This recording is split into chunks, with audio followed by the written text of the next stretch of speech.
selamat pagi juga kepada pemateri kita yang sudah hadir di acara kita pada pagi hari ini. Insya Allah materi atau webinar kali ini kita akan mencoba mendengar sharing terkait dengan bagaimana kemudian kita membangun produktivitas riset yang berkesinambungan gitu. Namun sebelum acara pada pagi hari ini kita mulai, akan ada pengantar dari Pak Warek 3, Wakil Rektor 3, Pak Umam. Lebih untuk mengefektifkan waktu, saya silakan kepada Pak Umam untuk menyampaikan sambutan pada acara webinar kita pada pagi hari. Silakan Pak Umam. Baik, terima kasih Pak Soimi. Selamat datang Pak Dr. Fitra. Maaf Pak. Ya, oke. Baik, selamat datang pada para peserta juga. Nih saya lihat dari dosen-dosen luar juga ya. Selamat datang Bapak Ibu semuanya. Saya menunggu peserta-peserta lain juga ikut bergabung ini karena beberapa konfirmasi ke kami ya agak sedikit terlambat mengikuti begitu ya. Inilah persoalan di era webinar ini ya. Oke, baik Bapak Ibu semuanya. Sekali lagi kami ucapkan terima kasih atas kehadirannya. Insya Allah materi pada pagi hari ini bersama dengan Dr. Fitra Faisal. Beliau akan nanti memaparkan terkait dengan bagaimana produktivitas atau membangun produktivitas riset yang sustain ya, yang berkelanjutan. Karena kadang persoalan kita ini adalah kita ya hanya pada satu waktu atau mut-mutan istilahnya begitu. Jadi, nah ini kita perlu belajar nih dari mereka yang memang sudah pengalaman dan sudah memiliki track record riset yang bisa dikatakan ya pada level yang advance ya atau expert begitu barangkali ya. Nah jadi memang kita coba pada webinar series yang kedua ini ya ini akan menjadi ya wasilah atau fasilitas yang kita sediakan untuk teman-teman dosen semuanya, Bapak Ibu semuanya yang mengisi waktu luang kita dengan kegiatan-kegiatan yang positif.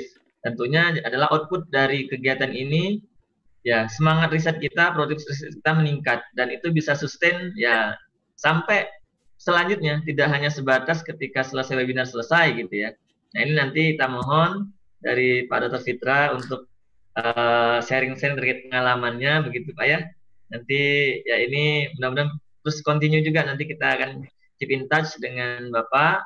Mungkin nanti bisa juga kalau misalnya ada peserta yang punya paper langsung yang mau dikonsultasikan, barangkali yang sudah ready, barangkali bisa langsung coaching klinik di tempat barangkali Pak ya. Demikian mungkin dari saya Pak Suhaimi. Nah, Pak Suhaimi ini Direktur Riset kami Pak Fitra di UTS. Nah, beliau ini alumni UI ya. Ya jadi sama lah dengan Pak Dr. Fitra. Oke, saya kira itu. Sekali lagi selamat mengikuti Bapak Ibu semuanya dan selamat berpartisipasi bagi Bapak Ibu semuanya juga yang di luar UTS begitu ya. Ini pertama kali mungkin nanti kita akan terus melanjutkan silaturahim dengan webinar-webinar yang berikutnya. Saya kira demikian. Mohon maaf segala kekurangan. Assalamualaikum warahmatullahi wabarakatuh. Terima kasih kepada Pak selaku Wakil Rektor 3 bidang riset dan inovasi. Baik Bapak Ibu sekalian, sebelum pemateri memaparkan materinya atau sharing terkait dengan tema kita pada pagi hari ini, saya akan sedikit memberikan pengantar terlebih dahulu siapa kemudian beliau, apa kemudian aktivitas saat ini gitu. Kita pagi hari adalah Dr. Faisal Hastia. Ya, beliau saat ini adalah dosen di Fakultas Ekonomi dan Bisnis Universitas Indonesia. Selain itu, beliau juga sebagai Direktur Eksekutif ya, Next Policy ya. Kemudian beliau adalah alumni University Jepang gitu. Nah, pada pagi hari ini terkait dengan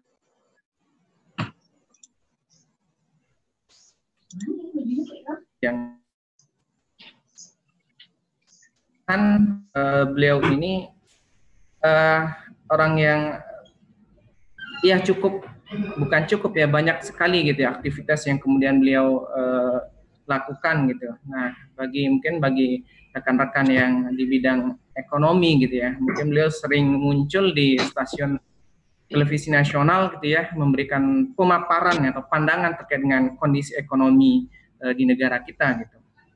Ya, hampir mungkin ya setiap pekan gitu ya, beliau diminta untuk memberikan pandangan di stasiun televisi nasional gitu ya. Nah, kemudian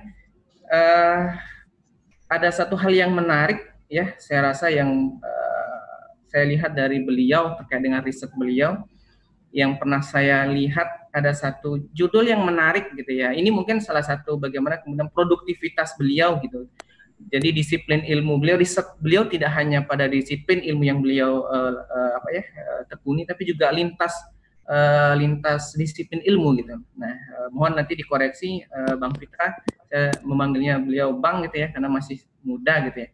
Nah, salah satu riset yang menarik bagi saya dan itu merupakan salah satu disiplin ilmu saya terkait dengan mengkaitkan ilmu ekonomi dengan ilmu fisika. Salah satunya adalah mekanika kuantum ya.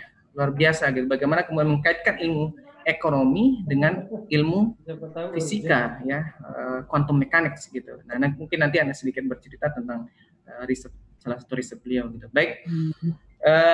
Untuk mengefektifkan waktu, kami serahkan kepada pemateri kita, Dr. Fitra Faisal Hastiadi, untuk memaparkan materi webinar kita pada hari ini. Silakan, Bang Fitra. Ya, baik. Assalamualaikum warahmatullahi wabarakatuh. Terima kasih Pak Lalu dan Pak Warek. Sebenarnya kalau saya diundang ke sini, ibaratnya sudah menggarami lautan. Soalnya UTS itu in a good hands sebenarnya. Rektornya itu Pak Hairul Hudaya. Itu salah satu dosen terbaik di UI ya. Bahkan pas zamannya dosen berprestasi, beliau adalah dosen berprestasi nomor 1 di UI. Jadi you're in a good hands sebenarnya. Nggak perlu undang saya lagi. Udah sering kan dikasih petuah sama Pak Khairul. Mungkin saya akan sharing lebih ke arah bidang ilmu saya ya, dan juga mungkin saya sharing juga terkait dengan pengelolaan riset di kampus karena dulu pernah menjabat sebagai manajer riset di Fakultas Ekonomi. Nanti mungkin saya akan sharing beberapa materi tentang itu. Saya punya berapa lama ya waktunya, Pak Lalu?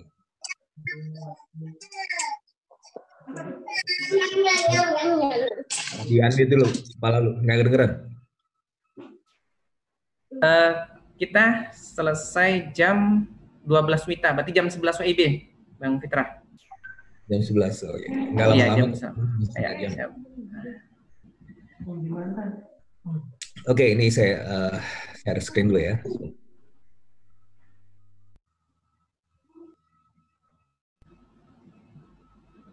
Bisa nggak? Mungkin saya dijadiin co-host dulu kali ya, supaya bisa share screen.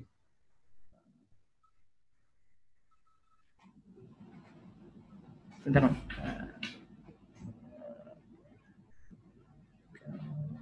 Supaya saya bisa sharing materinya ya. Ini mau. Sudah Bang, mungkin bisa. Oke, nah untuk conserve bandwidth-nya saya mungkin akan matiin video ya. Takutnya nanti putus-putus suaranya di tengah-tengah. Oke.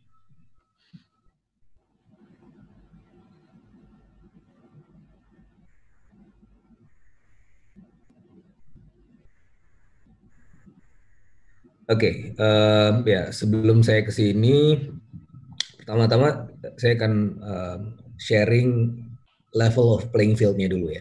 Jadi sebelum kita bicara mengenai aspek institusional, terlebih dahulu kita harus juga melihat aspek yang paling pragmatis, yaitu melalui terkait dengan publikasi itu sendiri.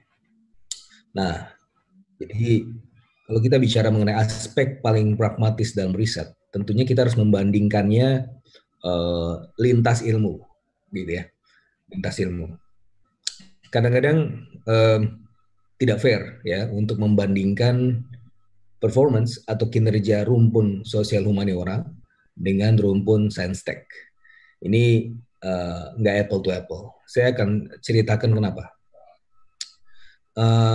Mungkin saya akan langsung aja ini ke grafiknya. Jadi kalau kita lihat di sini, ya, ini adalah salah satu paper di Scopus yang ditulis oleh Bjork dan Solomon.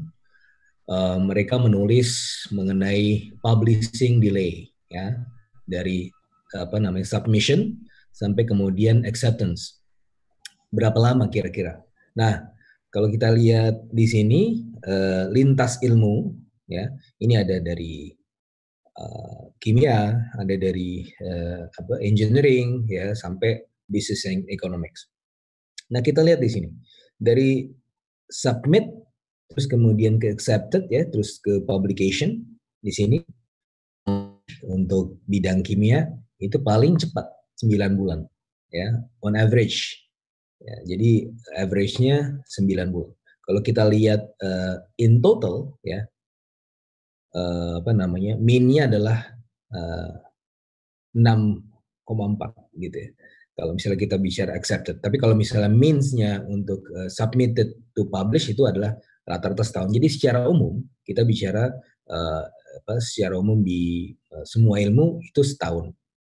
Nah, ini yang chemistry ini di bawah di bawah average. Artinya dia sangat baik gitu, sangat cepat sekali gitu ya, karena average-nya sendiri adalah di atas tahun. Jadi cuma 9 bulan, ya. Jadi kalau istri di bulan pertama Anda menulis mensubmit paper dan istri Anda hamil, di bulan ke-9 sudah dapat anak dan paper gitu ya, dalam waktu 9 bulan. Itu kalau di bidang ilmu kimia. Nah, secara umum ya di bidang sains tek, ya, itu setahun, ya, atau di bawah setahun, lebih banyak yang di bawah setahun. Mungkin bidang ilmu matematika dan yang mungkin lebih lama, ya, karena ini terkait dengan proofing. Mungkin saya nggak ngerti juga ya kenapa ini bisa agak lama di di bidang sains tek, tapi secara umum seperti ini. Nah, saya bilang tadi nggak fair untuk membandingkan lintas disiplin, apalagi kemudian dua bidang ilmu yang berbeda seperti dua rumpun yang berbeda antara rumpun sosial humaniora dengan rumpun sains tek, karena ini variasi ini.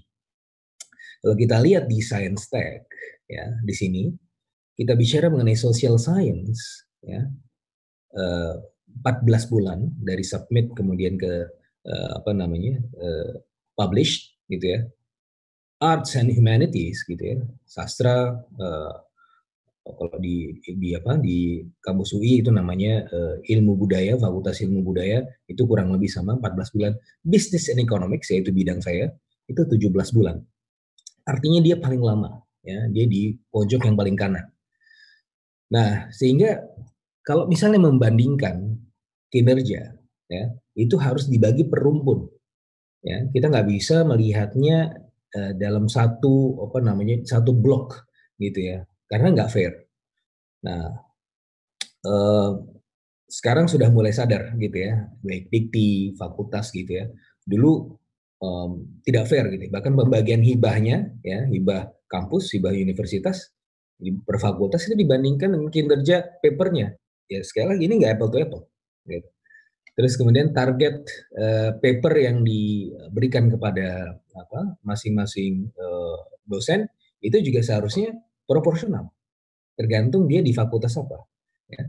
Kalau di fakultas ekonomi seperti saya misalnya, itu kalau ditargetkan 1 tahun 1 paper, itu sebenarnya itu ya agak sulit. Ya. Karena apa? Karena average-nya itu 17 bulan dari submit.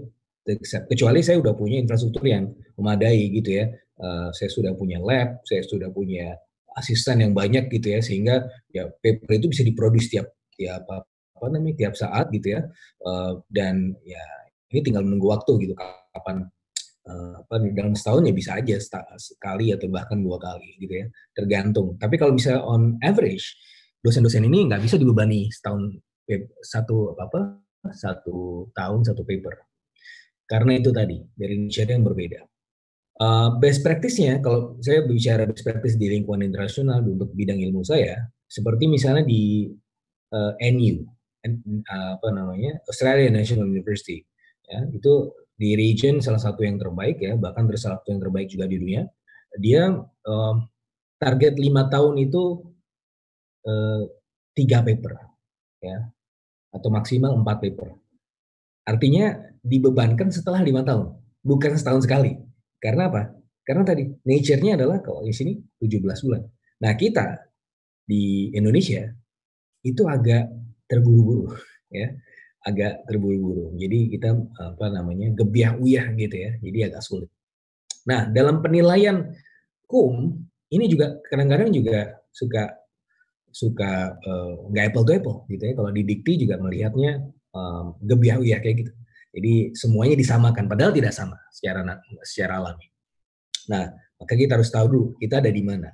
Dan kemudian pengelola kampus juga harus tahu fakultasnya ada di mana, dosennya ada di mana. Karena there is no such thing as one size fits all, gitu ya, nggak bisa. Ini harus di customize berdasarkan apa namanya masing-masing rumpun atau bahkan masing-masing fakultas. Gitu. Nah ini yang pertama. Terus bagaimana mengukur kinerjanya? Nah ini adalah salah satu mungkin yang bisa dijadikan secara generik gitu ya. Sebagai pengelola kampus, kita bisa membandingkan modelnya input dan output gitu. Dan sebuah metode yang dinamakan DEA itu membandingkan return to scale, constant return to scale, variable return to scale, dibandingkan antara input dengan outputnya. Inputnya apa? Misalnya jumlah tenaga pendidikan, jumlah dosen, jumlah guru besar, pengeluaran operasional gitu ya. Jadi ini beberapa model saja gitu ya, tetapi intinya adalah variabel-variabel ini. Kemudian outputnya kalau kita mau fokus di riset berarti ya jumlah publikasi ilmiah internasional atau nasional gitu ya. Tapi kalau kita membandingkan target secara umum di kampus adalah jumlah lulusannya gitu ya, baik 1 S2 S3 dan juga jumlah publikasinya. Bahkan di sisi yang lain jumlah mahasiswa ini sebenarnya bisa dimasukkan ke input juga karena mereka juga bagian dari produksi paper gitu ya kalau kita mau focusing di situ. Sehingga kita bisa menguji nanti efisiensi skornya. Ini waktu itu tabel yang saya buat beberapa tahun yang lalu gitu ya, untuk membandingkan fakultas gitu dan beberapa kampus sudah baik gitu ya, beberapa fakultas sudah baik karena semakin dia mendekati satu ya semakin baik, semakin efisien gitu ya dalam mengelola inputnya sehingga jelas outcome-nya seperti apa. Nah itu. Nah Oke, terus kemudian saya akan mungkin sharing juga motivasi kita. Ya. Kita sebagai individual nanti kemudian saya akan sampaikan juga beberapa hal yang harus dilakukan oleh institusi. Nah, sebagai individu, ya, kenapa sih kita harus publikasi, gitu ya? Kita harus publikasi, ya karena itu part of academic life. Ya, this is publish or perish. Sekarang paradigma kampus tentunya sudah sangat berbeda, ya. Orang dinilai berdasarkan publikasinya, bukan lagi. Jadi sekarang seharusnya sudah semakin objektif ya. Jadi sudah dinilai berdasarkan publikasinya. Kalau di UI saja itu untuk menjadi dosen gitu ya, selain background akademiknya juga dinilai, juga dilihat apakah dia sudah punya publikasi atau belum, gitu. Kalau belum ya dia belum bisa, dia harus punya PR. Kalaupun dia diterima sebagai dosen gitu ya, dia punya PR dalam setahun atau 2 tahun ya, dia harus produksi paper ya, entah itu di proceeding atau di journal. It's part of academic life. Kemudian ya tentunya ini juga bagian dari kerangka institusional ya. Kita tidak hanya fokus di teaching university, karena kita juga sekarang menjadi atau UI dan juga kampus-kampus di Indonesia ini sebenarnya sudah diarahkan menjadi produsen paper, produsen penelitian gitu ya. Jadi sebelumnya hanya teaching ya, terus diarahkan untuk menjadi research gitu ya. Dan tapi research saja tidak sebatas research gitu ya.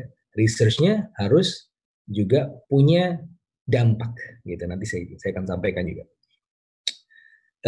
Academic career progression, tentunya ketika itu is part of our academic life, maka ini juga menjadi bagian dari karir akademik kita, gitu. Karena tunjangan, jabatan, juga kenaikan jabatan fungsional dan seterusnya itu kan berdasarkan itu. Dan ya kita dapetin grants, kita dapetin hibah ya juga dari situ. Yang juga perlu kita tahu ya bahwa sebenarnya kalau kita bicara riset ya juga ada non tangible, jadi ada intangible dan intangible ya. Ada yang langsung kita dapat gitu, ada yang tidak langsung kita dapat, ada yang kita ukur gitu ya, ada yang kita bisa pegang, ada yang kita bisa nilai secara value, ada yang tidak bisa. Nah yang tidak bisa ini yang mana? Nah sebagai contoh saya menulis paper ya, terus kemudian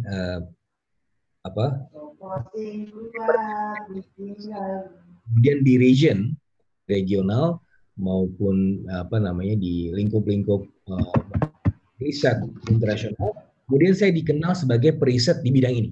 Gitu. Itu adalah intangible, dan itu adalah sebenarnya peluang kita nanti bahkan bisa mendapatkan peluang-peluang yang sifatnya tangible atau monetary value. Nah, itu yang juga harus kita perhatikan karena bahkan ini bisa segera gitu dampaknya. Ketika saya menulis ya, itu ada beberapa paper saya tulis ya, terus kemudian sempat saya dapat project dari salah satu lembaga internasional, project konsultansi gitu ya, konsultasi di mana mereka meng-hire saya sebagai salah satu expertnya gitu ya. Terus kemudian di tengah-tengah pekerjaan tersebut saya tanya, kenapa Anda meng-hire saya? Kan Anda tidak kenal saya. Ya. Mereka bilang begini, kami baca paper-paper Anda gitu ya, makanya kita meng-hire Anda gitu. Jadi itu adalah bagian dari intangible yang bahkan bisa menjadi tangible, yang bisa ada aspek monetary value-nya juga gitu. Jadi itu adalah ya beberapa hal yang mungkin kita bisa dapatkan dari melakukan riset. Jadi ketika kita riset, menulis gitu ya, mempublikasikan, tidak pernah ada ya pasti ada untungnya gitu ya. Jadi nggak pernah ada rugi gitu ya. Kita nggak rugi. Bahkan justru kalau kita nggak nulis ya karena ini adalah bagian dari perjalanan akademik kita, maka ya harus ya publish, either you publish or perish gitu ya. Kalau nggak publish ya hilang aja dari peredaran gitu ya. Kalau memang mau fokus di dunia akademik ya memang harus publikasi.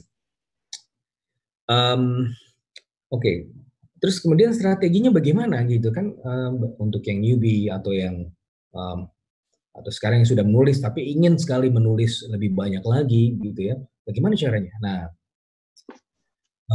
ada beberapa cara. Yang pertama adalah kita berkolaborasi atau membuat tim riset ya. Bagaimana membuat tim riset? Haruskah kita merekrut dari yang lain ya? Kalau saya nggak punya sumber daya yang memadai, apa yang saya lakukan? Nah, pengalaman saya gitu ya, saya di train di Jepang gitu ya, baik dari S2 mau sampai S3-nya, dan itu saya menggunakan sistem Jepang, yaitu sistem Zemi, sistem lab ya. Mungkin beberapa rektor UTS sebelumnya juga sempat juga ya, Pak Arif gitu ya, juga sempat dari Jepang gitu ya. Terus saya rasa juga sempat diterapkan di UTS. Jadi sistem lab. Di lab tersebut terdiri dari beberapa mahasiswa, S1, S2, dan S3. Nah, di situ kita berkolaborasi, menulis paper bareng, ya. Bukan semata-mata untuk kelulusan, tapi ya riset untuk riset. Nah, dengan demikian publikasi kita atau jumlah paper yang dipublish itu bisa meningkat. Itu yang pertama. Terus yang kedua adalah, bagaimana yang tadi Pak Lalu sampaikan, berkolaborasi lintas disiplin. Ya, berkolaborasi lintas disiplin. Karena kenapa? Karena kalau saya bukan berangkat dari keterbatasannya. Sebagaimana yang saya sampaikan tadi, publishing delay ya in university, publishing delay gitu ya di beberapa lintas ilmu. Ini untuk fakultas atau bidang ilmu ekonomi itu yang paling lama ya, 17 bulan rata-rata. Itu rata-rata, bahkan ada yang lebih lama lagi. ada salah satu tier terbaik jurnal ekonomi di Q1, ada Quarterly Journal of Economics, ada American Economic Journal, ada Journal of Development Economics, beberapa jurnal di situ. Itu beberapa teman yang publish di situ, ketika submit sampai publish, waiting time-nya itu sampai 5 tahun. Jadi bisa dibayangkan, jadi betul-betul sulit gitu ya untuk kemudian kalau kita hanya kalau dengan situasi yang sangat pragmatis seperti sekarang, kita dituntut untuk publikasi, kalau enggak nanti enggak dapat hibah, kalau enggak nanti enggak naik pangkat gitu ya, dan dengan ekosistem kita yang masih belum belum mendukung, artinya ekosistem dari sisi infrastruktur dan dari sisi regulasi, dari sisi kebijakan yang juga masih menyamaratakan gitu ya, meskipun lebih baik tapi tetap saja masih menyamaratakan antara rumpun sosial humaniora dengan yang lain dengan rumpun saintek, maka kita harus juga berpikir pragmatis, ya udah terima aja gitu ya. Kita nggak bisa mengubah keadaan sebagai individu, kecuali kalau misalnya tunjuknya di menteri gitu. Tapi sebagai individu kita udah terima aja gitu kan. Maka strategi kita untuk terima aja itu apa? Ya, yang saya lakukan adalah kolaborasi lintas ilmu. Nah, tadi saya sempat sampaikan juga bahwa untuk level saintek gitu ya, itu lebih cepat publikasinya. Nah, itu saya kemudian berkolaborasi dengan teman saya ya di bidang ilmu fisika. Ya, itu less than 1 year udah dapat publikasi gitu ya. Di IEEE conference saja udah banyak sekali gitu ya slot publikasinya gitu. Dan saya melakukan itu gitu. Nah, tapi perjalanannya unik, mungkin sedikit sharing aja. Jadi mungkin buat teman-teman juga mendapatkan inspirasi. Jadi ya inspirasi ini bisa didapatkan dari mana aja gitu ya. Jadi bidang saya sendiri sebenarnya trade ya, international trade, international economics. Ya itu kekhususan saya. Dalam beberapa waktu terakhir saya masih fokus di situ, masih di international trade. Terakhir saya tulis di tahun 2019 buku diterbitkan Palgrave Macmillan, itu juga buku Trade Index Scopus, Globalization and Productivity in ASEAN. Oke, terkait dengan buku ini juga salah satu strategi lain ya buat teman-teman di rumpun sosial humaniora terutama. Ya, nanti saya ceritakan bagaimana strategi. Nah,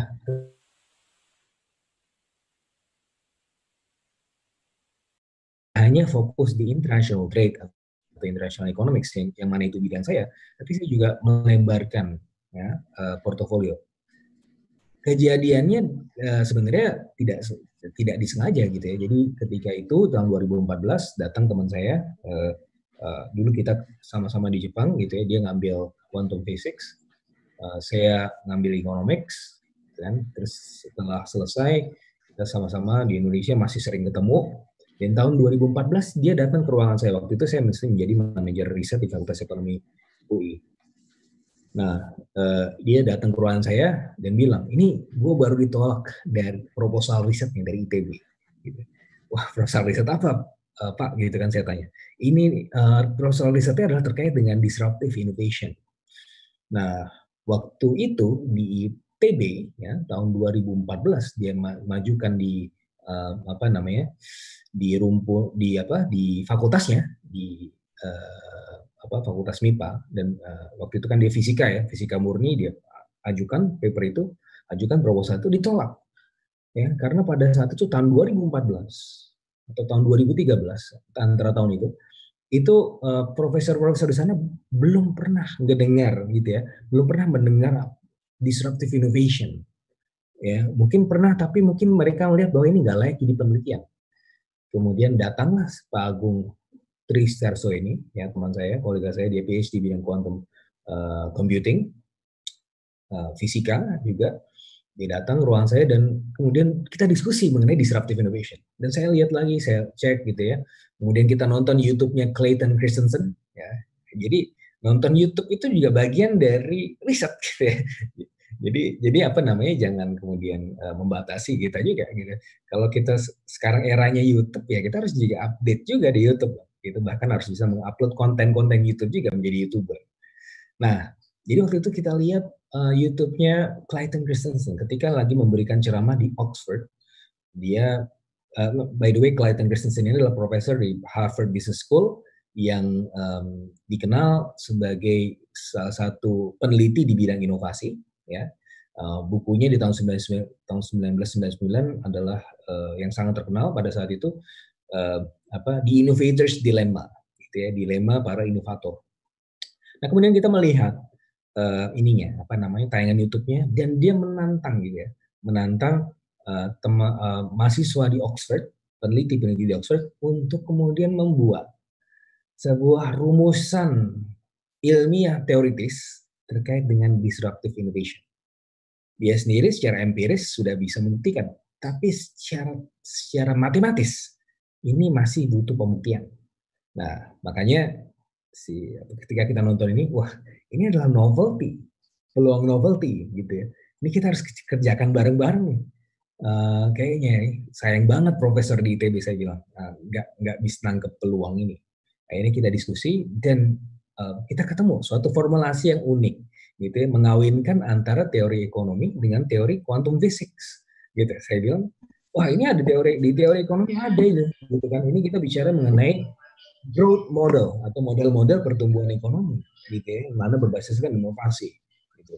Dan kemudian oh iya, di sini menurut Pak Agung, oh iya, kita juga bisa kemudian memakai ini model quantum physics, Dirac bracket. Akhirnya jadilah model yang kita kembangkan, Dirac Solos-One model. Nah, ini menarik gitu ya. Jadi kita tetap menggunakan nama orang lain gitu. Jadi untuk teman-teman, waktu itu kita kan sebenarnya bisa aja kita memformulasikan nama kita sendiri gitu. Jadi untuk kemudian memformulasikan model matematik itu. Jadi Hastiadi Tristiarso model atau Tristiarso Hastiadi model. Tapi kita tahu ini kalau buka Google Scholar itu ada tuh tulisannya, standing on the shoulder of giant. Jadi kita ini di Indonesia ini kan dipandang sebelah mata kalau penelitian dan publikasi gitu ya. Jadi we need to stand on the shoulder of giant. Kita pakai rumusannya siapa gitu.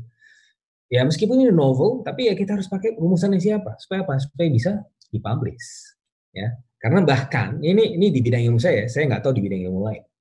Bahkan di top tier journal, ya, di ekonomi ini paling diskriminatif menurut saya. Sudah ada ya rejection by name.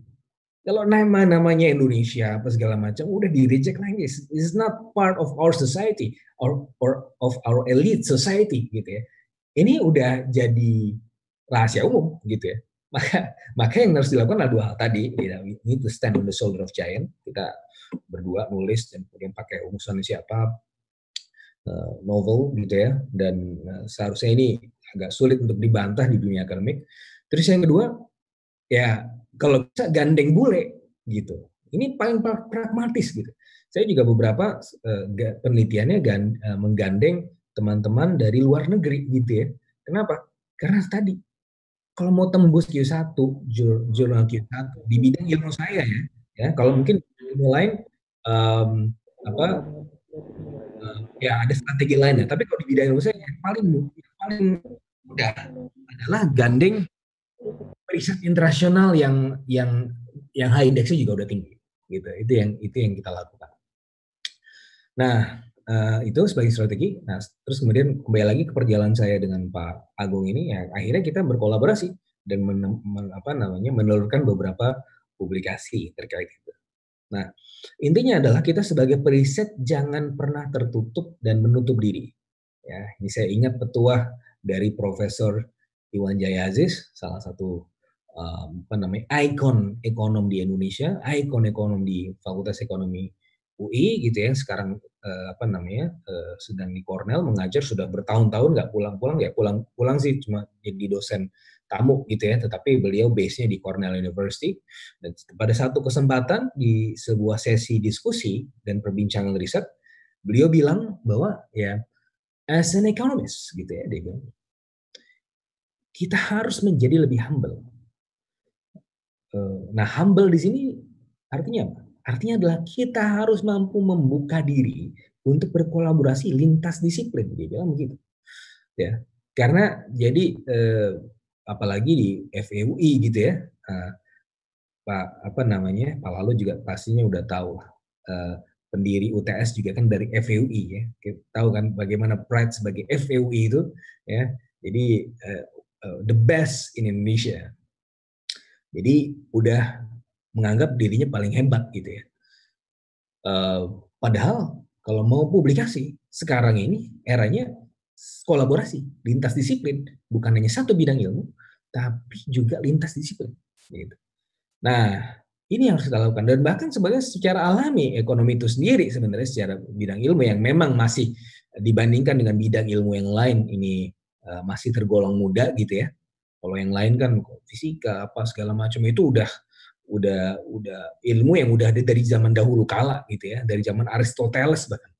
Nah, tapi untuk ilmu ekonomi ini baru di tahun 1800-an akhir atau 1900-an awal gitu.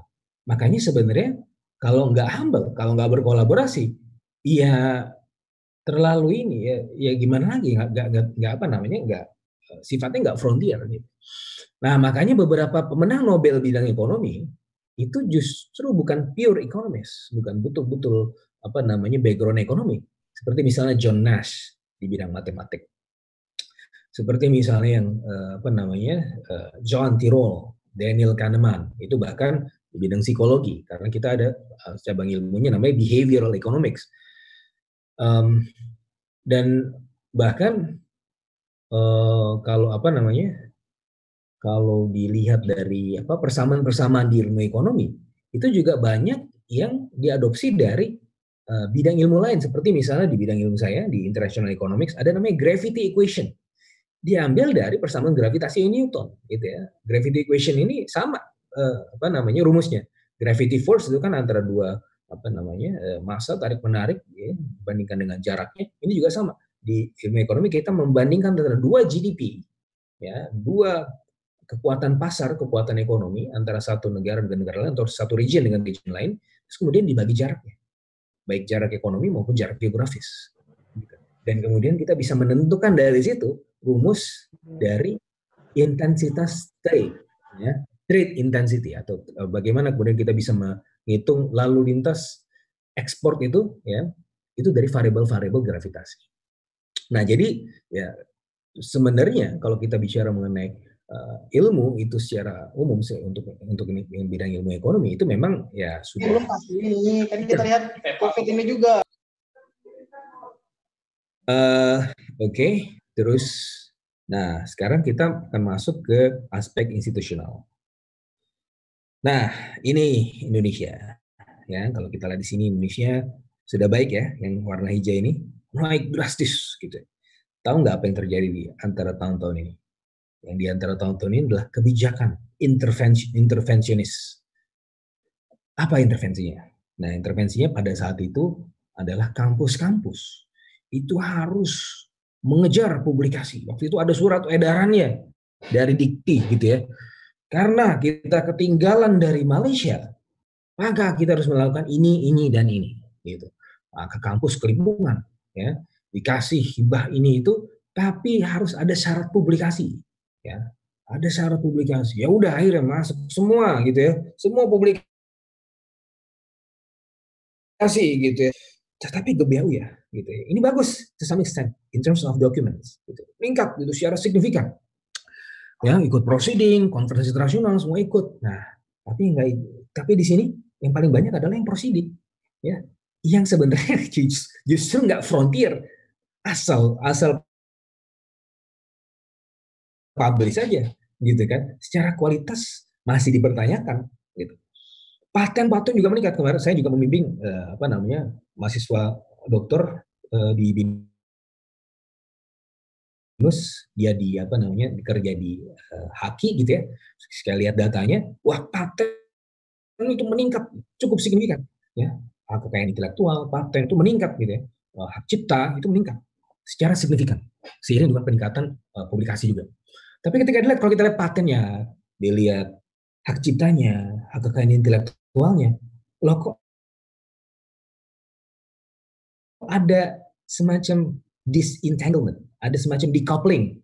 Kita teliti apa, kita matenin apa, kita fokus di mana, dunia internasional di mana. Nah saya bilang, loh ini sih cuma abal-abal aja gitu kan. Paten sebagai paten untuk memenuhi target luaran, tetapi nggak memenuhi target ini bisa digunakan atau enggak. Gitu.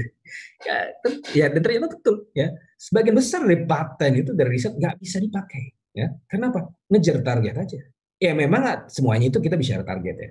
Kita bicara riset adalah as a target juga gitu ya. Riset ini tapi tujuannya apa gitu ya? Untuk memenuhi target formalitas atau untuk memang untuk yang lain gitu. Nah, saya akan menceritakan bagaimana sebenarnya seharusnya riset itu dilakukan. Nah, kalau kita bicara dalam bentuk citation-nya, meskipun kita melihat gitu secara signifikan tadi ya dalam bentuk dokumen, artikel ya, tapi coba lihat ya di sini. Citation-nya. Artinya ini siapa yang mau cite gitu ya, mau banyak-banyak gitu tapi citation-nya sedikit gitu ya. Jadi itu kita artinya kita memproduksi sampah gitu.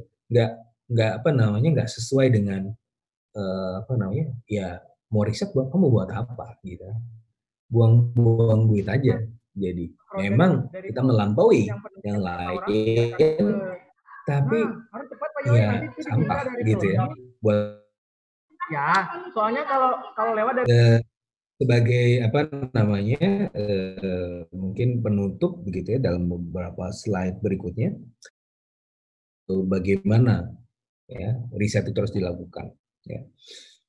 Jadi ya as a researcher ya di sini saya kutip, if you want to get into that orbit ya, you have to do so on merit.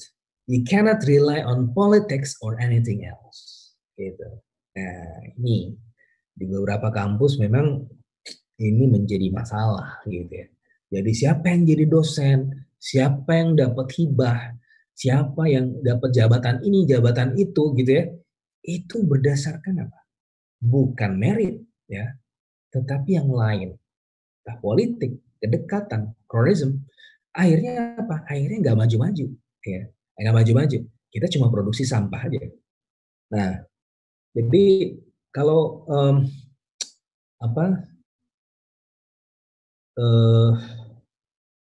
kita membandingkan ranking universitas gitu.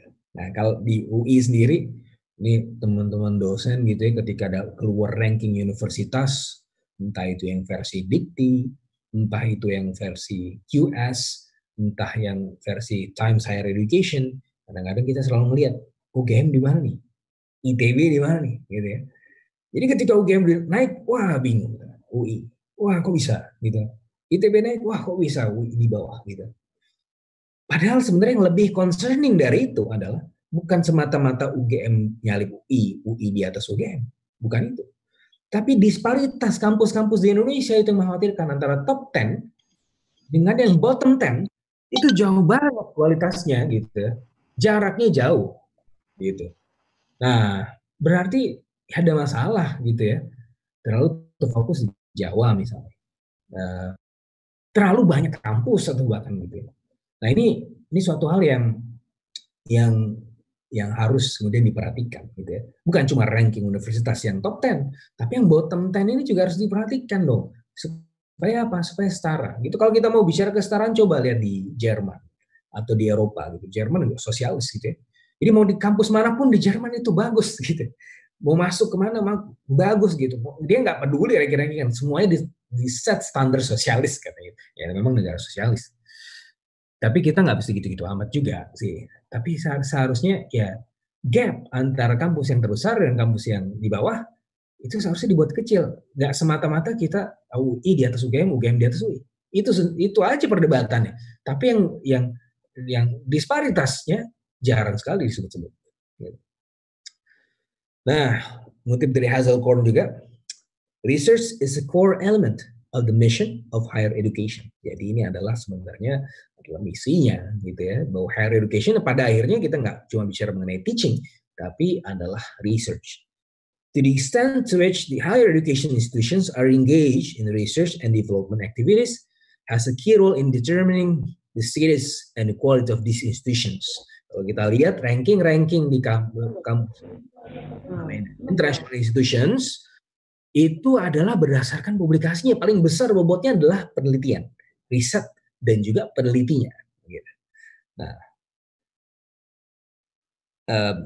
the quality of this institution and the contribution which they make to economic and social development. Tapi nggak hanya itu, nggak riset sebatas riset. Tapi kita juga bicara mengenai kontribusinya apa? Kontribusi ekonomi, sosial, gitu ya. Kontribusi teknisnya di mana? Gitu. Karena apa? Karena kita bicara research as economic driver. Saya ingat ketika di Jepang itu punya Tsukuba, kita punya Tsukuba itu di situ seperti Silicon Valley. Riset 50 tahun ke depan ada di Tsukuba. Jadi the frontier research, ya, di Silicon Valley. Ketika beberapa waktu lalu saya ke Silicon Valley, ke San Francisco, itu juga sama, gitu ya. Mereka melakukan penelitian-penelitian inovasi tingkat tinggi, gitu ya. Nah, karena mereka yakin riset itu pada akhirnya akan diterapkan berguna untuk ekonomi.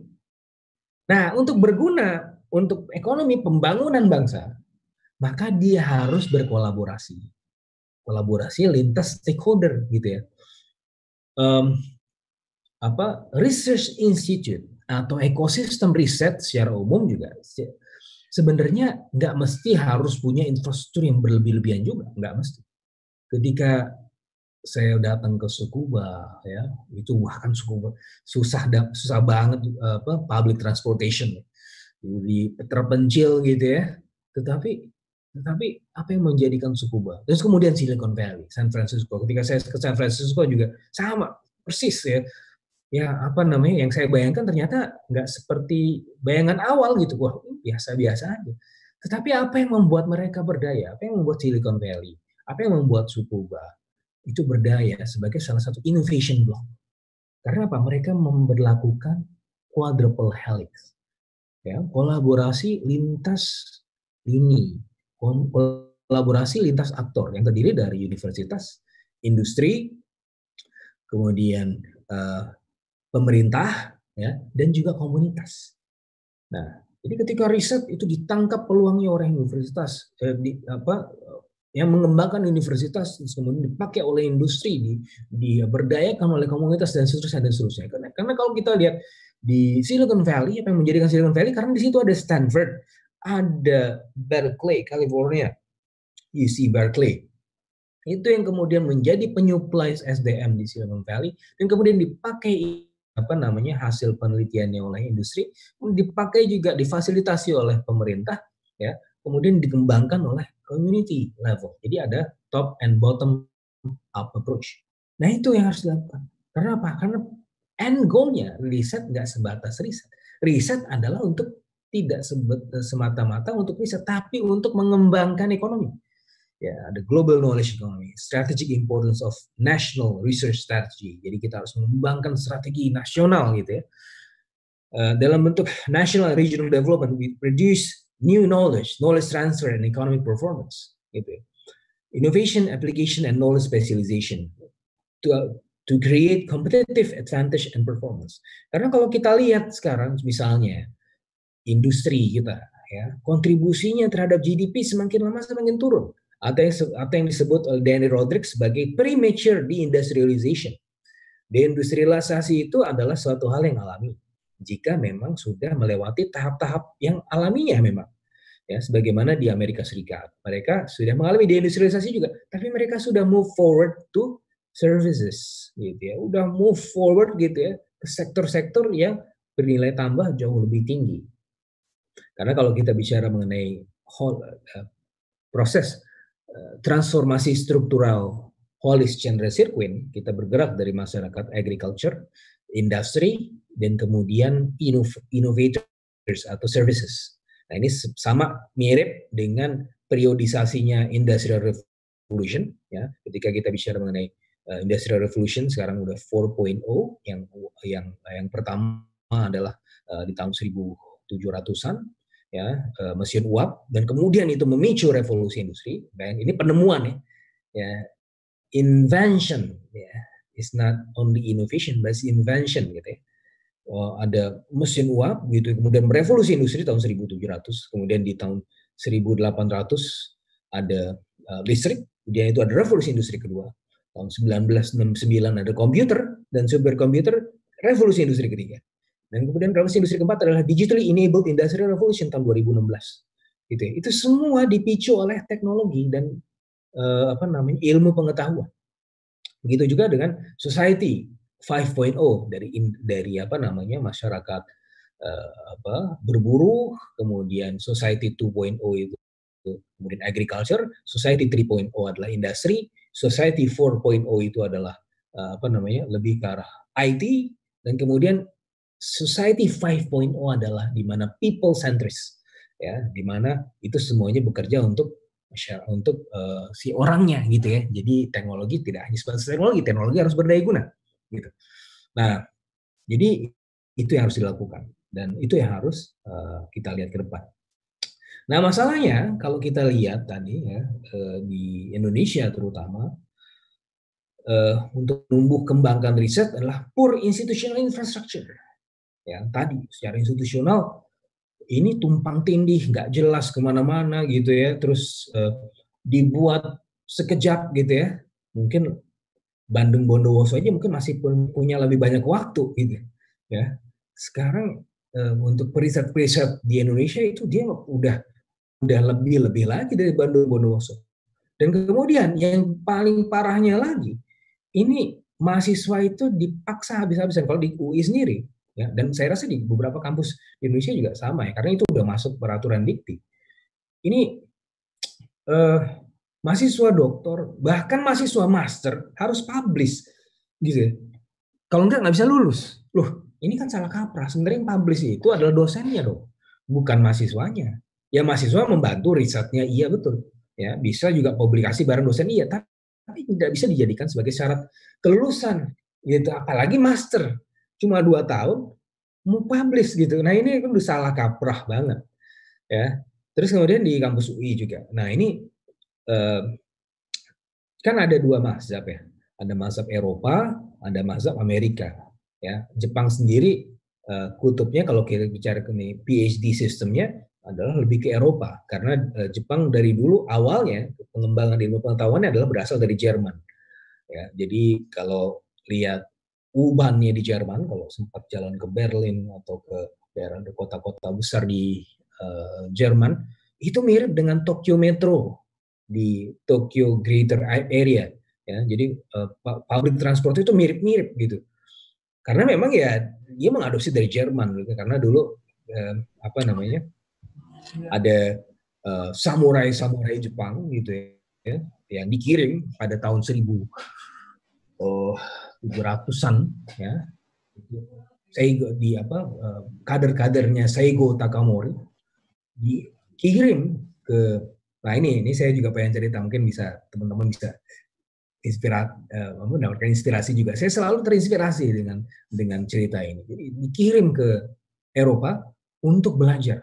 Ya, jadi pada saat era 1700-an, 1600-an dulu, era Shogunate, pedagang kelas paling bawah. Kenapa?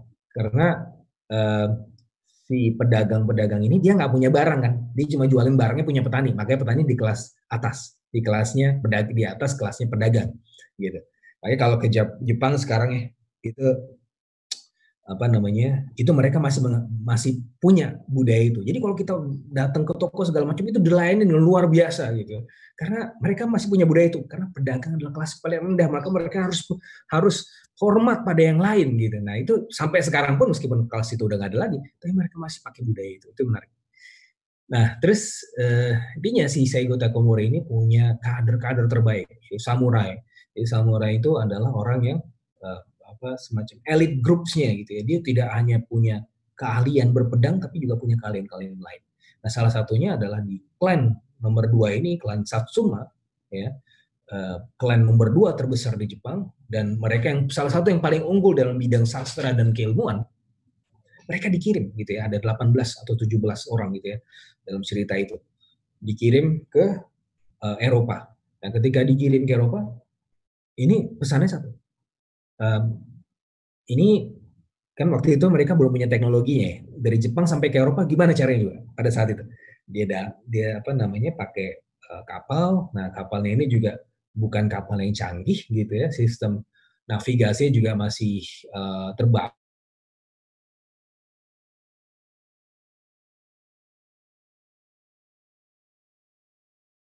Akhirnya mereka dari Jepang ke Eropa dikirim gitu, orang-orang ini 17 atau 18 orang dikirim dan terombang-ambing selama 60 hari lebih, ya. Mereka nggak ngerti, mereka nyampe atau nggak, udah nyampe atau belum nih, belum tahu gitu, karena tiba-tiba sistem navigasi mereka rusak karena kapalnya juga jauh dari modern gitu kan.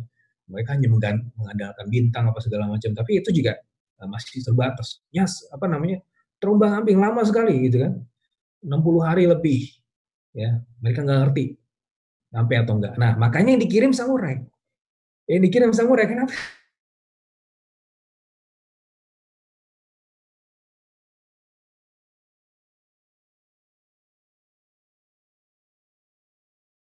Ya, tapi samurai itu orang yang memegang katananya, gitu, si ahlinya ini, gitu kan. Makanya ya secara mental mereka udah teruji. Akhirnya nyampe, singkat cerita mereka nyampe, salah satu ke Jerman, gitu ya. Mereka ngambil Jerman ke Inggris, mereka ngambil apa namanya, mereka belajar di sana, nggak tahu gimana ceritanya, ya. Yang pasti yang tahu-tahu mereka udah bisa bahasa Inggris aja kan, nggak tahu kan mereka gambate, spiritnya memang seperti spirit pantang menyerah, gitu ya. Bisa bahasa Jerman lah, gitu. Nah, terus mereka masuk ke perusahaan perpustakaan, gitu ya. Dan di perusahaan perpustakaan ini beberapa cerita ya. Ini folk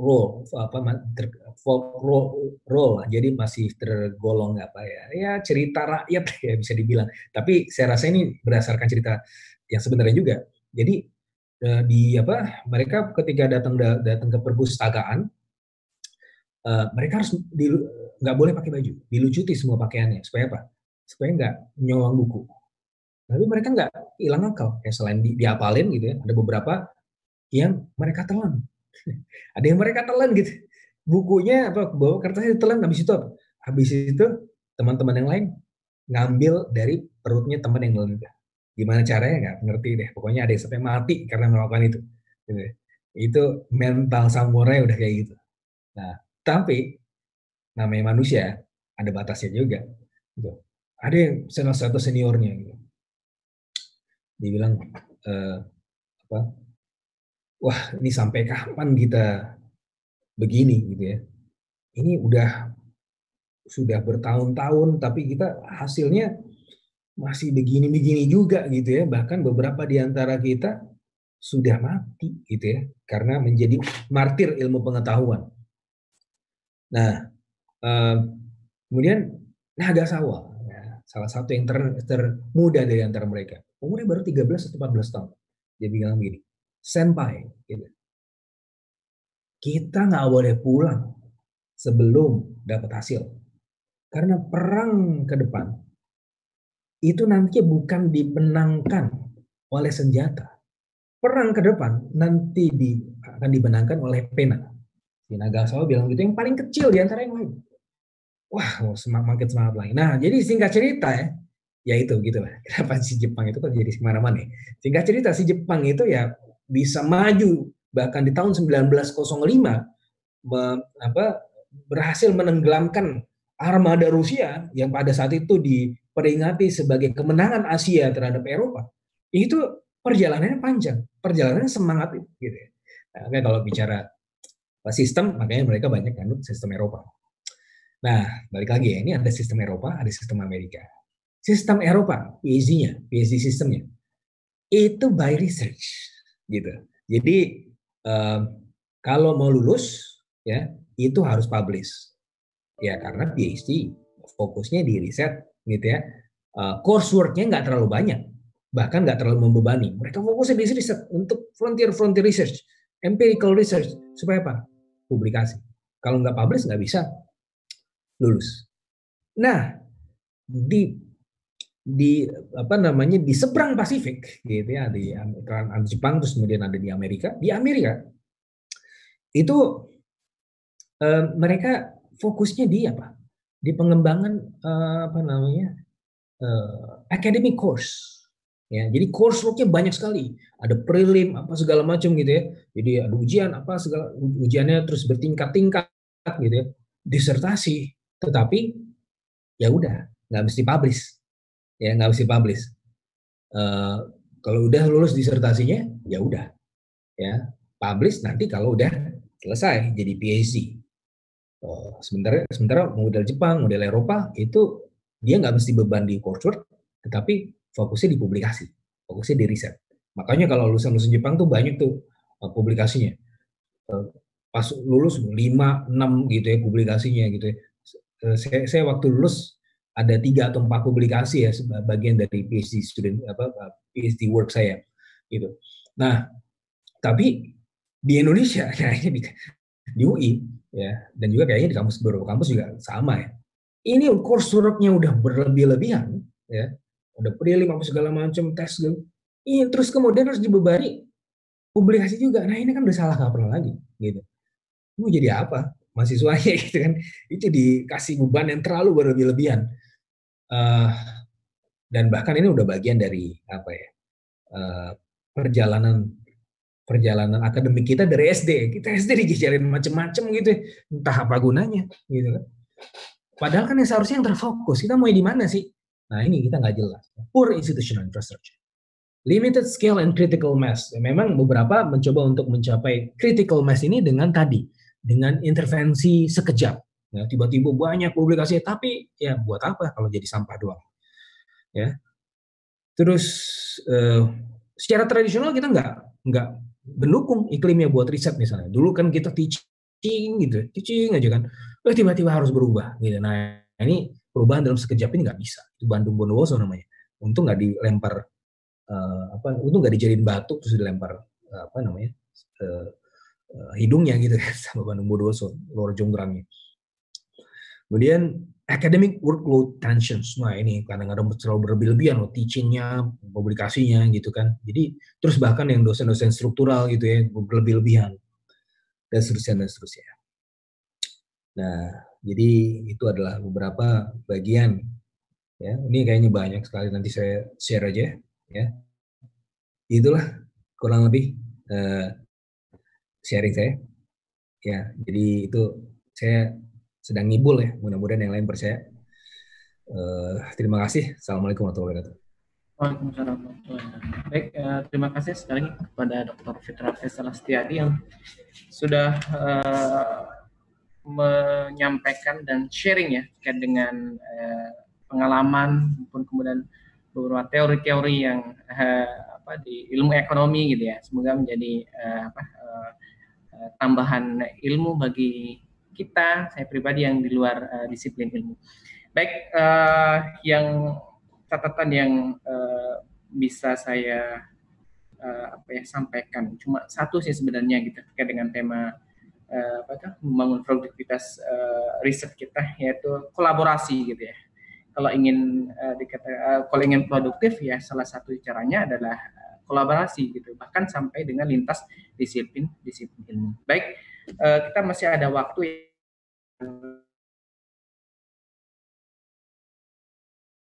tanya jawab gitu ya. Silakan kalau ada yang ingin bertanya gitu bagi Bapak dan Ibu sekalian kepada pemateri kita, kami persilakan.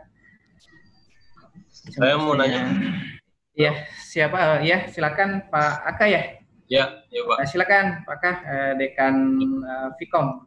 Silakan Pak Aka. Ya, terima kasih. Ini kegiatan yang bagus sekali.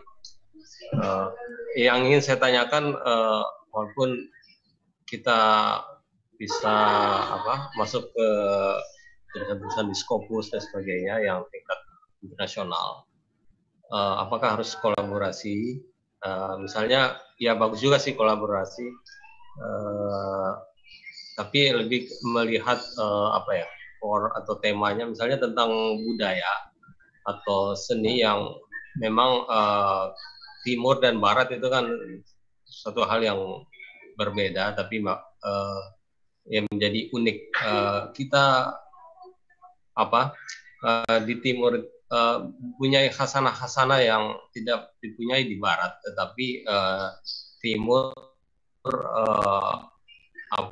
punya khas dan karakter ketimuran yang secara kebudayaan dalam hal riset itu lebih apa ya, tema-temanya riset itu lebih menurut saya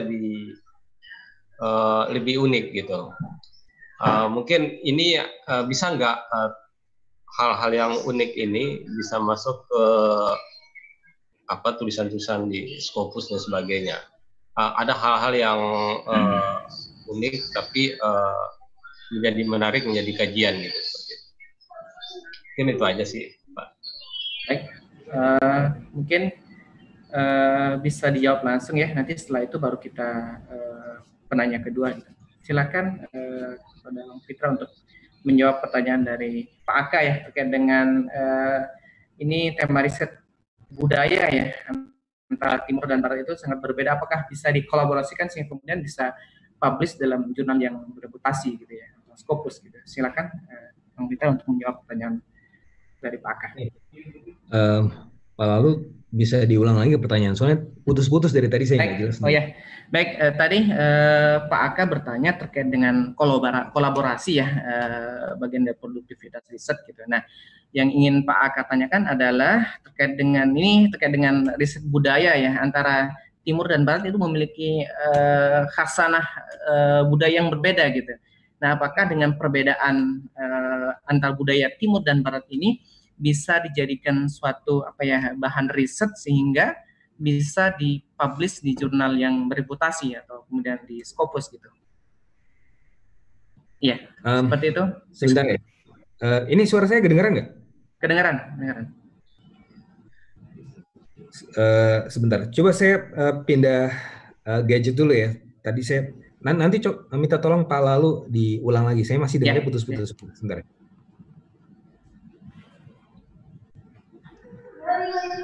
Sama tambahan satu lagi Pak Lalu yang tadi. Siap.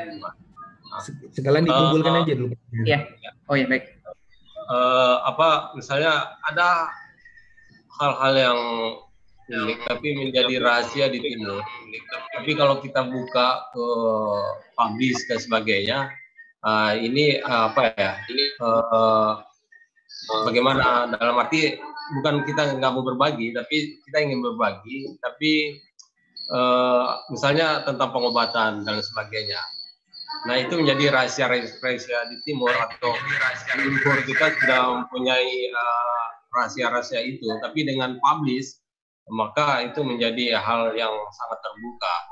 Nah di sisi lain ada dilematis, kita juga ingin publish, tapi di sisi lain hal itu bukan menjadi hal yang unik lagi, menjadi hal yang sudah menjadi umum. Karena sekarang kan ya meniru dan sebagainya sudah sangat banyak sekali gitu. Itu aja sih. Baik Pak. Baik, kita tampung ya, langsung saja ini biar sekalian kepada Bu Sausan ya ingin bertanya. Silakan Bu Sausan, biar nanti sekalian dijawab oleh pemateri kita. Baik, silakan. Ya. Makasih Pak, saya punya 2 pertanyaan sih. Yang pertama itu tentang publikasi, agak dilema ke saya. Sebenarnya yang jadi target itu gimana ya? Apakah kita harus mendahulukan publikasi ke high impact journal for personal and institutional interest, tapi di sisi lain tuh juga concern sebagai peneliti itu juga kita mau speeding up research proliferation di dalam negeri, cuman kan terkendala kebanyakan bahasa itu kan menjadi kendala, sehingga jadi dilema mana yang mesti didahulukan, apakah personal and institutional interest ataukah speeding up research proliferation. Sedangkan kan riset itu bukan sesuatu hal yang mudah untuk dikerjakan, it takes time. Jadi itu yang kadang menjadi pertimbangan hasil akhirnya ini, apakah untuk institutional interest ataukah research proliferation di dalam negeri. Terus pertanyaan yang kedua, terkait dengan tujuan akhir pendidikan. Kalau sekarang cara pandang saya itu sebenarnya mencetak karena kan profesi sebagai dosen ya. Jadi tujuan akhir mindset yang ingin ditanamkan ke mahasiswa itu sebenarnya bukan hanya knowledge transfer, tapi lebih ke financial liberation. Nah, karena background saya itu adalah orang science, saya itu agak kesulitan sebenarnya bagaimana caranya untuk mempelajari model bisnis dan memahami tentang market share.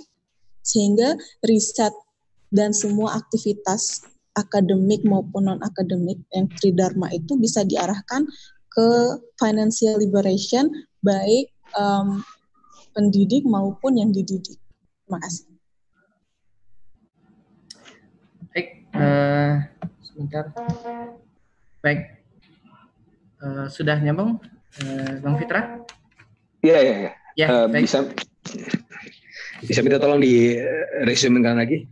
Ya, ini ada 4 pertanyaan ya dari dua penanya gitu. Yang pertama terkait dengan dari Pak Aka, terkait dengan kolaborasi. Jadi ini terkait dengan kebudayaan gitu ya.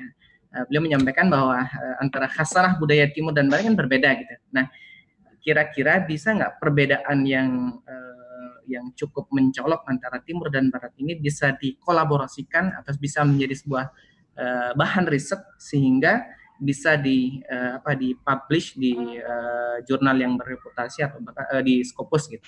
Itu pertanyaan yang pertama dari Pak Aka. Mungkin yang kedua terkait dengan rahasia gitu, main rahasiaan gitu. Misalkan bisakah gitu misalkan sesuatu yang rahasia gitu ya, bukan data ya, terkait dengan contohnya itu pengobatan gitu yang kemudian dimiliki oleh misalkan oleh budaya Timur gitu, kemudian itu sifatnya rahasia namun akan dipublish di dalam bentuk jurnal atau apa gitu, bisa tidak gitu? Itu kita suatu yang rahasia kemudian kita publish, akhirnya hal yang rahasia itu menjadi terbuka gitu. Itu Bang kita yang dari Pak Aka dulu. Oke. Yang pertama tentang Timur dan Barat gitu ya. Jadi ini bisa nggak kemudian dikolaborasikan? Saya rasa sangat bisa ya. Dan bahkan ini saya ingat dulu masih cerita dari Prof. Iwan Jayaaziz ya. Dia waktu itu sempat bimbing atau sempat mensupervisi salah satu mahasiswa dokter di Cornell ya, disertasinya. Dan ternyata topik disertasinya itu diambil dari salah satu jadi mengenai ini ya, koperasi UMKM gitu ya, diambil dari salah satu daerah di Sulawesi ya, saya lupa ya, tapi di Sulawesi gitu. Itu jadikan disertasi di Cornell.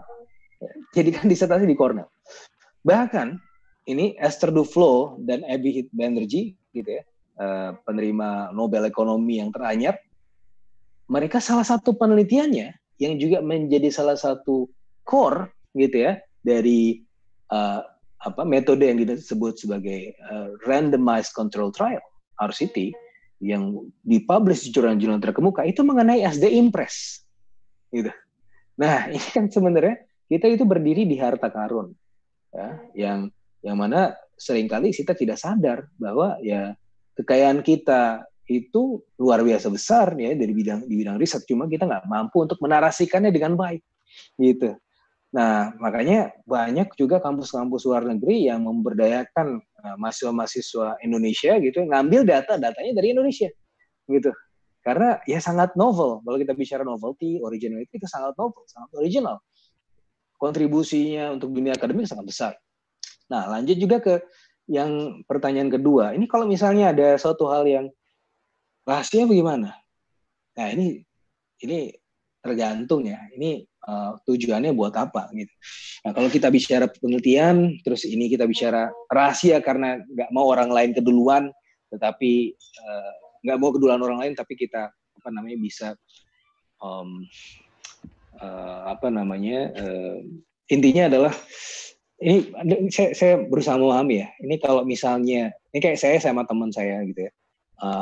Punya penelitian tentang disruptive innovation ini, ada persamaan model matematik yang menurut kita unik dan kita nggak mau orang lain ngambil ini gitu ya. Jadi kalau kita presentasi gitu ya, presentasi di mana tuh di akademi forum-forum internasional gitu ya, forum seminar atau konferensi internasional, kita nggak keluarin semuanya ya, takut itu diambil sama orang lain dan kemudian mereka ngembangin sendiri gitu. Makanya kita cuma keluarin sedikit aja dan kemudian baru yang full papernya itu keluarlah semua metodenya di situ. Itu kalau saya sama teman saya, ketakutan saya gitu. Tapi kalau misalnya ini bagian dari khasanah Indonesia yang kemudian nggak bisa keluar gitu segala macam, ya udah gitu ya, nggak usah dipublish gitu. Kalau misalnya memang itu ketakutannya, karena ya kalau dipublish ya pastinya kan dibaca orang gitu. Nah, saya ada cerita juga dulu dalam riset-riset yang sifatnya kualitatif gitu. Ada peneliti, dia datang ke suatu daerah terpencil, dia melakukan penelitian di situ, ya, melakukan survei, ya, in-depth interview dan lain-lain. Kemudian biasanya kan si responden ini dikasih kompensasi ya, dikasih uang atau apa gitu. Nah, si orang-orang ini yang kemudian menjadi objek penelitian, mereka nggak mau nerima uang. Wah, buat apa? Kita nggak pakai uang di sini, gitu dia bilang. Ya terima barang aja, makanan, kita nggak terima uang. Ya mirip-mirip suku Baduy kita sekarang, makanya suku Baduy sekarang kan mau itu dikeluarkan aja wisata Baduy ini dari wisata nasional gitu ya, karena nggak mau mengganggu budaya mereka. Nah, terus kemudian ini kan dipublish penelitiannya, dibaca orang-orang lain tertarik untuk melakukan penelitian yang sama di situ, dikunjungi. Jadilah kemudian si daerah ini menjadi objek kunjungan penelitian untuk peneliti-peneliti yang lain. 10 tahun setelah itu, karena dia melakukan longitudinal study, ya, 10 tahun setelah itu dia cek lagi, dia melakukan penelitian lagi untuk objek penelitian yang sama. Kan mau dikasih barang, dia nggak mau, sekarang mau terima uang gitu. Kenapa? Karena dia sudah berinteraksi dengan dunia luar, dia tahu uang itu seperti apa dan uang itu kayak gimana gitu. Jadi merubah si sampel dan responden penelitian ya, karena interaksi yang terlalu berlebihan. Jadi ketika dipublikasikan, ya pasti dibaca orang. Ketika dibaca pasti dikunjungi, diambil gitu. Itu adalah konsekuensinya. Nah, yang menimbang-nimbang ya kita gitu. Gimana? Kalau misalnya buat pengembangan misalnya COVID-19 penelitian, ya justru orang-orang sekarang berlomba-lomba ke sana kan, nggak ada salahnya juga. Tapi kalau misalnya itu bagian warisan budaya bangsa, nggak boleh semua orang tahu. Ibaratnya kalau belajar kungfu, ini adalah kungfu secret weapon gitu ya, senjata rahasia gitu ya. Nggak boleh orang lain tahu. Kalau di film Naruto itu, kalau misalnya ada orang ninja yang meninggal itu, bahkan corpse-nya aja, mayatnya aja itu diambil lagi supaya apa? Supaya nanti rahasia ninjutsunya nggak keambil sama orang lain. Nah, kalau udah begitu ya udah nggak usah diteliti. Gitu menurut saya.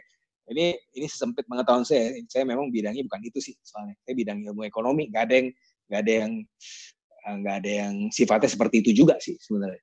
Terus yang ketiga apa tadi? Coba lalu bisa diingatkan. Yang ketiga tadi kalau saya menangkap terkait dengan tujuan publikasi gitu. Apakah mohon nanti di ini Bu Sausan diperjelas lagi kalau memang sebelum ini terkait tujuan publikasi, apakah kita mengejar infaktor gitu ya yang tinggi ataupun untuk mengangkat institusi gitu ya, dengan kita banyak melakukan publikasi gitu kan, artinya institusi yang terangkat, atau kemudian hanya sedikit. Gimana? Silakan. Bukan. Okay. Bukan. Jadi, halo Pak Fitra, perkenalkan saya Sausan, lulusan UTS. Suara saya jelas kan? Jelas. Oke, terima kasih. Jadi, saya peneliti pemula, karena kan kebetulan baru selesai sekolah, jadi baru mulai masuk untuk menulis. Cuman dilema saya ketika menulis itu, seperti yang Bapak tahu, tuntutan dalam negeri kita itu cukup tinggi untuk publikasi. Di satu sisi, karena bidang saya sains, menurut saya perkembangan sains itu tidak lepas dari riset-riset yang dipublikasikan sebelumnya. Sedangkan masalah kita di dalam negeri itu adalah kemampuan pemahaman, terutama di tingkat mahasiswa S1 adalah kemampuan bahasa Inggris mereka. Sehingga dilema tersendiri untuk saya itu adalah, am I going to publish my research on high impact journal for the sake of personal and institutional interest, atau saya memikirkan tentang speeding up research proliferation di dalam negeri. Jadi saya memfokuskan tulisan saya itu untuk publikasi dalam bahasa Indonesia sehingga bisa dibaca lebih banyak oleh bisa dibaca oleh lebih banyak orang Indonesia, tetapi dengan konsekuensi ke personal dan institusionalnya tidak akan dapat kredit yang lebih tinggi jika dibandingkan kalau publikasi saya ini saya keluarkan di let's say jurnal internasional. Itu concern saya yang pertama. Terus concern saya yang kedua, saya melihat ke depannya ini target pengembangan pendidikan tinggi itu lebih ke arah financial liberation. Karena di zaman saya bersekolah dulu itu yang saya rasakan fokus pendidikan yang saya terima itu lebih ke arah knowledge transfer. Tapi setelah pengalaman-pengalaman hidup yang lainnya, akhirnya saya memahami bahwa tujuan pendidikan tinggi ke depan itu lebih mempersiapkan bagaimana mahasiswa ini bisa bisa punya financial liberation. Karena itulah kenapa riset dan segala macam perkuliahan itu digandeng dengan industri, bukan hanya untuk menciptakan riset baru, tetapi bagaimana kita bisa mencetak salah satunya entrepreneur dan bisnis ke depannya. Cuman permasalahan saya yang punya background science itu kami tidak pernah diajarkan tentang market share, tentang bagaimana bisnis itu, sedangkan sekarang di era 4.0 ini orang-orang dari jurusan lain itu rame-rame belajar let's say tentang data, coding dan tentang big data. Nah, makanya kebetulan Pak Fitra sendiri background-nya adalah ekonomi. Jadi pertanyaan saya yang kedua ini agak melenceng sedikit dari tema terkait publishing. Saya ingin bertanya tentang bagaimana sebenarnya keywords dari financial liberation atau teori ekonomi, menciptakan ekonomi yang mengarah ke lapangan kerja itu. Iya. Oke. Ya, terima kasih pertanyaannya. Ini pertanyaan berat gitu. Sebenarnya kalau tanya sama Pak Khairul, kayaknya Pak Khairul ngerti deh. Pak Khairul Hudaya gitu. Karena beliau juga sudah menjalankan beberapa teknologi yang tepat guna tadi gitu ya. Kalau bicara, bahkan kita sempat satu grup di Smart City ya, tim Smart City UI. Jadi bagaimana kita bisa menggunakan riset-riset gitu ya. Jadi riset-riset UI itu untuk kemudian mengembangkan Smart City di kota-kota di Indonesia. Nah, itu mungkin nanti bisa diskusi lagi sama Pak Khairul. Tapi ya saya jawab semampu saya. Untuk yang pertama, riset fokus di international journal atau di domestik, sebenarnya ya yang penting adalah publish gitu ya, dan jangan terlalu membebani mahasiswa. Yang pertama itu yang paling penting menurut saya. Jadi ya udah, kalau misalnya suruh pragmatis saja. Saya tidak pernah membebani mahasiswa saya terlalu berlebihan, tapi saya akan membebani diri saya berlebih-lebihan ya, karena ya tanggung jawab penelitian bukan di mahasiswa tapi di dosennya. Nah, karena kita tujuannya adalah nurturing ya mahasiswa ya, karena mereka kan juga baru memulai riset. Terus yang kedua, outletnya di mana gitu ya, mau outlet nasional atau internasional. Nah, ini begini, jadi ada beberapa hal yang saya lihat di beberapa negara gitu ya. Kayak misalnya di Jepang. Nah, di Jepang itu mereka juga fokus di pengembangan jurnal domestiknya gitu ya. Dan jurnal domestiknya itu kan bahkan aksaranya saja itu udah berbeda, bukan huruf alfabet lagi, pakai kanji gitu. Yang bisa baca juga orang-orang terbatas gitu ya. Tapi itu nggak menghalangi mereka untuk mendapat hadiah Nobel juga gitu. Nah, tetapi ya itu beda lah antara Jepang dengan Indonesia, karena mereka memang disiplin keilmuannya sudah lumayan tinggi. Kalau kita jurnal-jurnal domestik atau kita mengembangkan di domestik juga sebenarnya ya masih terbatas dari sisi infrastruktur. Idealnya sih kita ke jurnal internasional. Bagaimana kalau misalnya mahasiswanya terbatas pemahaman bahasa Inggrisnya? Nah, ini saya kasih strategi saya. Ini mungkin nggak bisa apple to apple juga ya, nggak bisa kemudian one size fits all juga gitu. Tapi saya akan ceritakan strategi saya. Jadi ada beberapa skripsi tesis mahasiswa saya yang saya anggap bagus gitu ya. Saya minta izin mereka, oke, saya tulis ulang ya dalam bentuk bahasa Inggris gitu ya. Yang sudah dalam bahasa Inggris, tapi yang belum bahasa Inggris ya saya bahasa Inggris kan gitu ya. Dan kebetulan saya juga punya teman yang bisa proofread gitu ya. Saya bayar berdasarkan ada hibah penelitian, saya pakai uang itu untuk kemudian proofread. Ya, setelah saya bahasa Inggris kan kemudian di proofread. Ya akhirnya ya jadi buku juga. Akhirnya jadi artikel di jurnal juga gitu. Karena saya cenderung menghindari yang Indonesia bukan karena kualitasnya, karena kualitasnya sebenarnya juga sudah bagus-bagus juga. Cuma waiting time-nya jauh lebih lama lagi. Gitu. Kalau di bidang ilmu saya, kalau dilihat dari pangkalan jurnal Scopus, SGR ranking itu kalau kita download, itu kan ada ribuan gitu ya. Kalau di bidang ilmu saya economics and econometrics itu keluar, saya download Excel-nya itu ada ribuan. Artinya ya outletnya banyak ya, dari mulai Q1 sampai Q4 gitu kan. Tinggal saya pilih. Waktu itu bercanda saya sama beberapa teman gitu. Ibaratnya ini kalau kita ditolak satu jurnal, ini masih ada 1.200 atau 1.199 lagi ya yang bisa nerima kita. Jadi misalnya dalam setahun kita tolak satu, kita masih punya 1.200 tahun lagi gitu. Jadi maksudnya masih banyak peluang. Tapi kalau jurnal domestik itu yang yang terakreditasi ada berapa banyak, yang Sinta yang level tinggi itu ada berapa banyak gitu kan. Terus yang ngantri berapa banyak juga, karena mahasiswa sekarang suruh nulis di situ, suruh nulis kan, dan ya antriannya paling banyak pastinya untuk jurnal nasional gitu. Ya, strategi pragmatis saya ya udah daripada ngantri nggak jelas kapan di dalam negeri, mending ngantri di luar negeri sekalian gitu. Nah ini mungkin nggak apple to apple, tapi ya itu jawaban saya. Terus yang kedua, ini apa nih, riset, tapi di satu sisi kita juga punya target hilirisasi. Kalau namanya basic research gitu ya, kayak misalnya fisika, ilmu fisika murni, ilmu biologi murni gitu ya, mungkin agak berbeda. Dia kadang-kadang nggak juga harus dihilirisasi. Kalaupun ada hilirisasi yang terkait itu, pada daerah kan sangat jangka panjang, bukan jangka pendek dan menengah. Tapi ada juga tipe-tipe riset yang bisa lebih diaplikasikan. Tapi pada akhirnya either way ini semuanya akan berguna juga gitu. Nah, kita nggak mesti harus mikir mengenai market share apa segala macam, nggak mesti. Itu bukan kerjaan kita ya. Yang kita kerjakan adalah riset frontier. Nah, yakinlah yang namanya frontier riset itu pasti akan ditangkap, kalau nggak di domestik, di internasional gitu. Itu aja fokus kita. Jangan kemudian terbatas bahwa wah kita mau ini tapi kok gimana, bisa nggak? Semua itu nggak ada value ekonominya di awal gitu. Coba bayangin sekarang ada COVID, tiba-tiba sekarang ada produksi masker batik gitu ya. Saya baru beli batik kemarin, tiba-tiba sekarang mereka jualan masker batik juga. Ini kan nggak kepikiran sebelumnya gitu kan.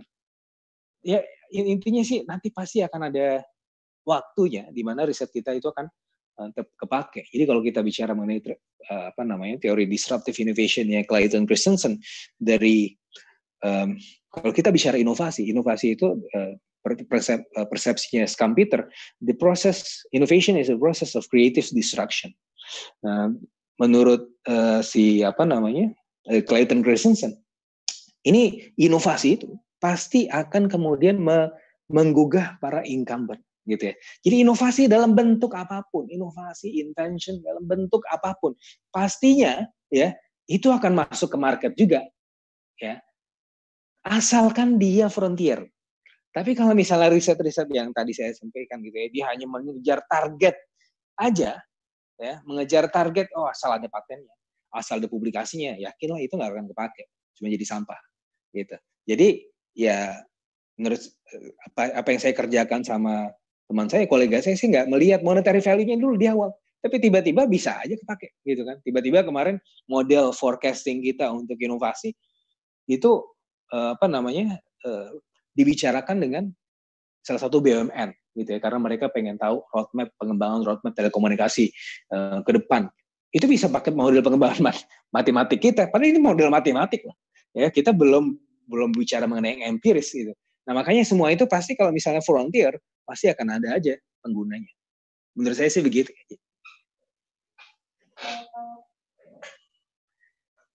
Itu Pak Lalu. Oh siap, cukup jelas ya.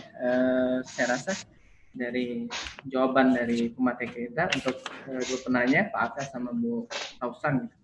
Baik, satu pertanyaan lagi, saya rasa sebelum kita akhiri agenda webinar kita.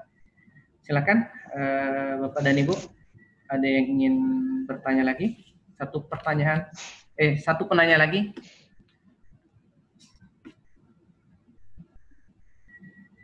Silakan.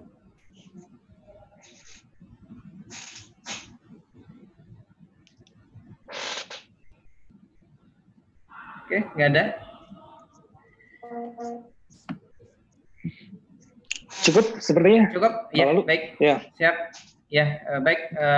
Kalau memang tidak ada lagi yang bertanya untuk agenda kita pada pagi hari ini, kita sampaikan dan terima kasih sekali lagi kepada Bapak dan Ibu sekalian yang sudah mengikuti acara webinar series yang kedua ya. Insya Allah akan coba kita rutinkan ya agenda webinar kita gitu ya yang diadakan oleh Direktorat Wakil Rektor 3 ya, Direktorat Riset dan Inovasi. Kemudian terima kasih banyak pada pemateri kita yang luar biasa, Dr. Fitra Faisal Hastiadi yang sudah meluangkan waktunya di tengah-tengah kesibukan beliau ya. Semoga apa yang beliau sampaikan pada pagi hari ini menjadi sebuah sebuah semangat baru bagi kita untuk terus produktif dalam riset kita gitu, dalam pengabdian kita atau dalam tridharma perguruan tinggi yang menjadi tugas kita sebagai pendidik di universitas. Baik, sekali lagi terima kasih Bang Fitra Faisal atas waktunya. Mungkin sekian dan terima kasih atas partisipasinya. Sekian dan terima kasih. Saya akhiri. Assalamualaikum warahmatullahi wabarakatuh. Waalaikumsalam warahmatullahi wabarakatuh. Waalaikumsalam warahmatullahi wabarakatuh. Terima kasih Dr. Faisal. Sama-sama. Terima kasih Pak Lalu. Sama.